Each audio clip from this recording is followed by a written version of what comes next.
لە باشووری کوردستانەوە لە هەموو شارەکانەوە بە تایبەتی لە کەرۆک زیاتر لە 50 نەفەرین لەگەڵ گەرمیانە.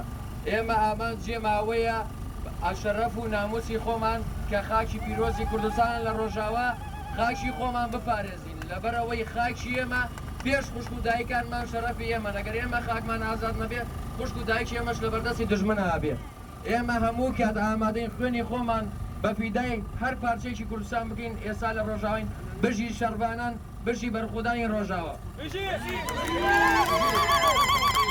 کۆمەک جوانên Başûrê Kurdistanê îro giha bajarê Hesekê bo tevlî berxwedana rûmetê bibe anha ciwanek jî mere ye xêr hatine Rojavayê Kurdistanê. من زۆر سپاس دەکەم ئێمە بۆ گەنجانی داخ و گەنجانی باشوور هاتینە بۆ خزمەتی ڕۆژاوا بکەین و حەچی شتێکدا بە ئێمە بکرێت.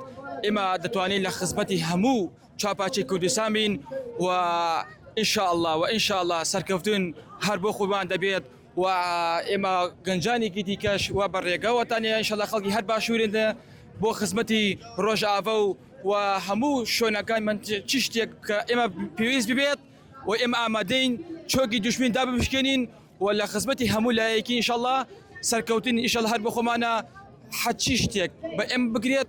ئێمە کەم تەخیبی ناگەین بۆ هەموو چاپاچی کوردستان نەک هەموو چاپاچی کوردستان و ئینشاءالله سەرکەوتن هەر بۆ خۆمانە. زۆر سپاس دەکەم زۆر سپاس.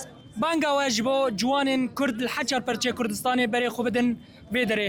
وڵای من داواکارم لە ئەوانەی کەوا خەڵکی باشوورن خەڵکی سلێمانیە کەرکووکە کەلارە یان هەموو شوێنێکە داخوازم هەموو ینی بێنە ڕۆژاوا ینی هەمومان خوشک و برایەکی نەبێت ینی هیچ فەرخوسیەک هەبێت لە هیچ شوێنێکە و ئینشاءالله هەر برایەکین و هەر خوشکی و برایەکین ئینشاءالله و ئەوە ئینشاءالله جەماعەتی باشووری کەرکووکە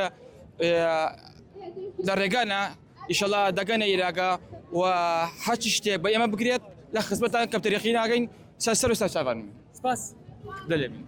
خەلکên Hesekê jî pêşwaziya van ciwana kir û ev ciwanên li Hesekê bîne tevlî berxwedana rûmetê bibin.